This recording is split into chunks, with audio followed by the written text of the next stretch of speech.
Selamat pagi Bapak Ibu Guru. Setanah air yang tidak pernah lelah mencerdaskan generasi bangsa. Kembali lagi di channel Wanta Informasi terupdate dan terkini seputar informasi PNS, P3K, honorer dan informasi dari pemerintah yang relevan.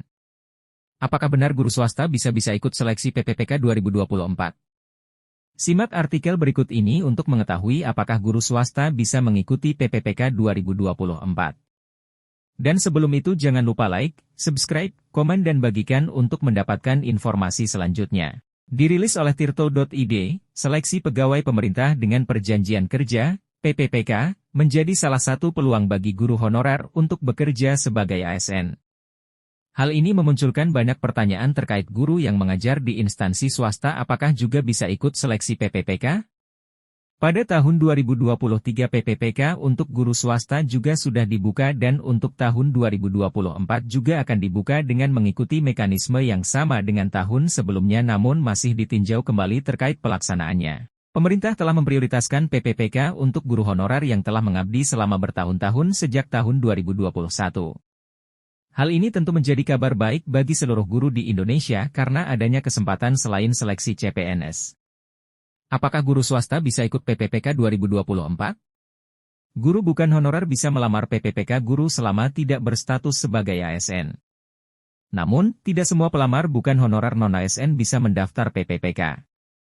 Hal tersebut dikarenakan pelamar PPPK guru wajib memenuhi beberapa persyaratan termasuk usia, latar belakang pendidikan hingga apakah telah terdaftar di data pokok pendidikan, Dapodik.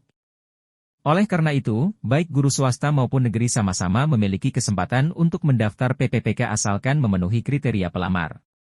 Dirjen GTK, Nunuk Suryani menyatakan bahwa guru swasta dapat mengikuti seleksi dengan ketentuan formasi yang dibuka sampai ke pelamar umum. Pada tahun 2024 kita susun lagi aturannya dengan mengikuti mekanisme di tahun 2023 guru swasta dapat mengikuti seleksi PPPK jika formasi yang dibuka sampai pelamar umum, ujarnya yang dikutip pada YouTube Guru Mantap pada 6 Januari 2024. Golongan dan kriteria pelamar formasi PPPK guru. Pendaftaran PPPK guru terbagi ke dalam 4 golongan. Apabila pelamar sampai ke golongan terakhir atau golongan umum maka dapat memberikan kesempatan bagi guru swasta. Selain itu, guru dengan pengalaman kurang dari 3 tahun dan bagi guru yang belum terdaftar ke Dapodik juga bisa mendaftar. Berikut beberapa golongannya. 1. Pelamar prioritas 1, P1. P1 merupakan pelamar yang pernah mengikuti PPPK guru di tahun sebelumnya dan memenuhi nilai ambang batas, NAB.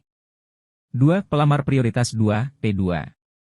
P2 sama seperti kategori P1 bedanya tes yang akan dilaksanakan berbeda dengan pelamar umum. 3. Pelamar prioritas 3, P3. P3 merupakan pelamar yang berstatus sebagai tenaga honorer sekolah negeri yang terdaftar di Dapodik dan minimal masa kerja 3 tahun. 4. Pelamar umum.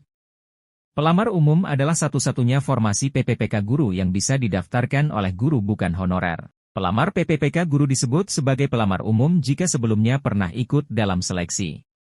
Namun, tidak seperti pelamar prioritas, pelamar umum harus melewati seleksi panjang untuk diterima sebagai PPPK.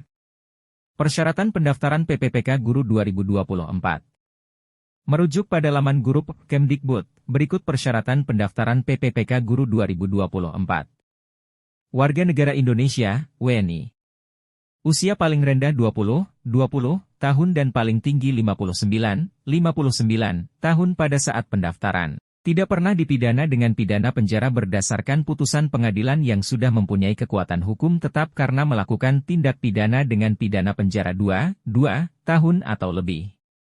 Tidak pernah diberhentikan dengan hormat tidak atas permintaan sendiri atau tidak dengan hormat sebagai pegawai negeri sipil, PPPK, prajurit Tentara Nasional Indonesia, anggota Kepolisian Negara Republik Indonesia, atau diberhentikan tidak dengan hormat sebagai pegawai swasta.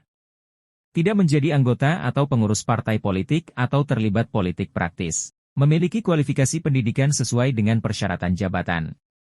Sehat jasmani dan rohani sesuai dengan persyaratan jabatan yang dilamar. Berkedudukan sebagai calon PNS, calon PPPK, prajurit Tentara Nasional Indonesia, atau anggota Kepolisian Negara Republik Indonesia. Tidak pernah melakukan dan atau terlibat tindakan pelanggaran seleksi dalam 3 periode seleksi calon ASN sebelumnya. Tidak berstatus sebagai peserta lulus seleksi calon ASN yang sedang dalam proses pengusulan penetapan NIP, NIP PPK. Demikian informasi ini. Semoga bermanfaat.